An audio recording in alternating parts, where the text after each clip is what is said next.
देखो इसमें दिया है क्या, सबसे पहले आपको यहाँ दिया है फिगर 6.29 को देखने के लिए, ठीक है। तो फिगर 6.29 एक्सप्लेन हम कर पा रहे हैं। देखो सबसे पहले देखो फिगर 6.9 में क्या दे रखा है आपको, 3 पैरेलल लाइन है। ये क्या है आपका, तीनों ये देख रही है, ये ए बी है, ये क्या है आपका सी डी है, और ये क्या है आपका ई एफ है। क्वेश्चन में दिया है, ये हम नहीं बोल रहे हैं, कौन कह रहा है तुम्हारा, क्वेश्चन कह रहा है। यहाँ देख रही है दिया है A B parallel C D और सी डी क्या है पैरेलल ई एफ, यानी कि दोनों गिवन है। और वाई जेड दिया है आपको, ये 3 रेशियो क्या है, ये 7 है, ठीक ना। अब देखो बच्चे आपको पता होना चाहिए, ये ए बी सी डी और ये ई एफ अगर पैरेलल है तो यहाँ ये एंगल x है और ये एंगल y है, तो इस दोनों एंगल का सम अगर पैरेलल है तो क्या होना चाहिए, 180 का होना चाहिए, ठीक है। अगर ये आपका ए बी और ये सी डी पैरेलल है तो नियम कहता है, अगर दो लाइन पैरेलल होता है ना, ये ए बी और ये सी डी अगर पैरेलल होगा तो ये एंगल x है ना, और ये एंगल क्या है, y है, तो x और y का सम कितना हो जाएगा, 180, ठीक है। ये रूल है। तो चलो हम लोग आ जाते हैं क्वेश्चन पे। तो ये आपका फिगर है, फिगर आपको हम समझाएं, फिगर समझ गए नहीं क्या कह रहा है। तो आप देखो हम पहले भी बता चुके हैं, पहले आपको क्या लिखना होता है, गिवन लिखना होता है। क्या लिखना होता है, गिवन। तो गिवन में क्वेश्चन में क्या दिया है कि ए बी जो है वो पैरेलल है किसका, तो सी डी का दिया है ना। तो लिखे A B parallel to C D, और सी डी किसका पैरेलल है बच्चिया, ई एफ का। ये तीनों पैरेलल है ना। अब देखो तीनों पैरेलल है। अब फाइंड आपको क्या करना है क्वेश्चंस के अकॉर्डिंग। देखो क्वेश्चंस के अकॉर्डिंग आपको फाइंड क्या करने के लिए कह रहा है, फाइंड करने के लिए एक्स कह रहा है ना, देख रही हो। तो हम लोग को जो फाइंड करना है वो अब लिखेंगे ना, आपको बताए हैं नियम है क्वेश्चन बनाने का, समरी होता है। फाइंड क्या करने के लिए कह रहा है, बोलो एक्स, ठीक ना।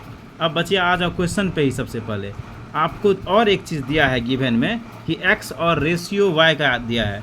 क्या दिया यहाँ, x ratio z, sorry y ratio z ना दिया है। तो y रेशियो z कितना दिया है, देखो लिख देते हैं यहाँ क्वेश्चन में दिया है जो। तो दिया है आपको y रेशियो z कितना दिया है, बोलो,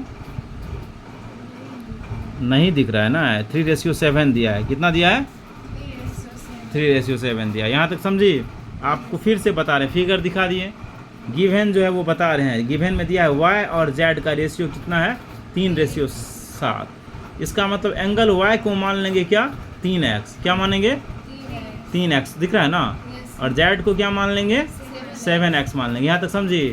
तो अब यहाँ एक लाइन हम लिखे हैं, अगर बोलेगी तो क्या लिखेंगे, लेट दी, क्या लिखेंगे, let the angle y and z be, क्या हो जाएगा, क्या बोले अभी, मान लेंगे 3x और 7x। तो y क्या हो गया, 3x हो जाएगा। y कितना हो गया, 3x। z कितना हो गया, 7x। यहाँ तक क्लियर हुआ। अब फिर थोड़ा सा तुम लोग को फिगर पे लाते हैं। देखो ये अभी बताए ना, x और y का सम 180 होता है। बट देखो अगर ये तुम्हारा y है तो ये भी हो जाएगा y, यस या नो बोलो। अरे बच्ची, अपोजिट वर्टिकल एंगल या वर्टिकली अपोजिट एंगल कहते हैं ना इसको। अगर ये y है तो ये y हुआ, क्यों हुआ ये y, वर्टिकली अपोजिट एंगल, इसीलिए y प्लस जेड क्या हो जाएगा, 180 हो जाएगा।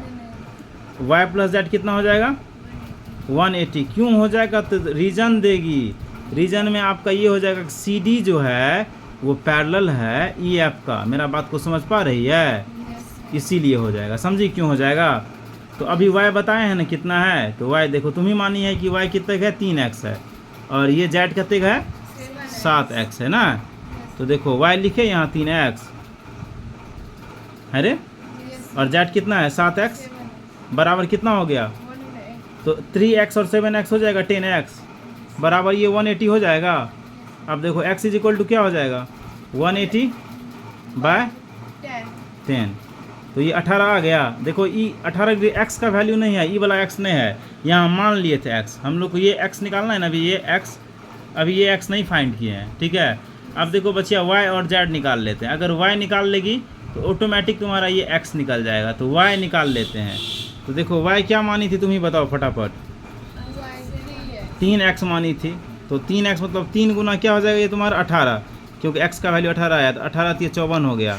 और ये z को हम लोग क्या माने थे तुम्हारा, 7x। 7x का मतलब 7 × क्या हो जाएगा, 18 हो जाएगा, ठीक ना, यानी कि 126 हो जाएगा डिग्री।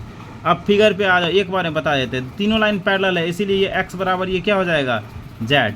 ठीक है, एक्स बराबर जेड, इंटीरियर एंगल है, ठीक ना। एक्स बराबर क्या हो जाएगा, जेड। इसीलिए तुम यहाँ डायरेक्ट लिख सकती है क्या, एंगल एक्स बराबर एंगल जेड, और जेड कितना आ गया 126 डिग्री। इसीलिए एक्स का वैल्यू कितना आ गया 126 डिग्री।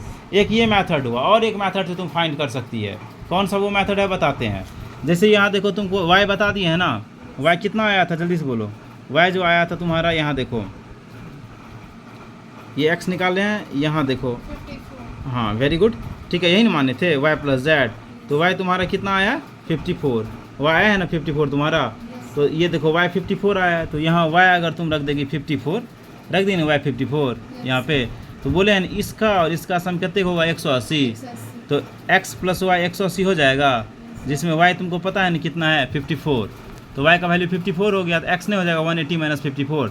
देखो यहाँ बताएं ना x, ये भी नियम बता ही देते हैं। दूसरा मेथड है कि तुम मान लो यहाँ x प्लस वाई 180 होगा, x तुमको नहीं पता है, z y तुमको पता है कितना निकला है 54 बराबर 180 हो गया। तो x बराबर क्या होगा 180 माइनस 54, यानी कि 126 डिग्री। समझी, यस। देख लो।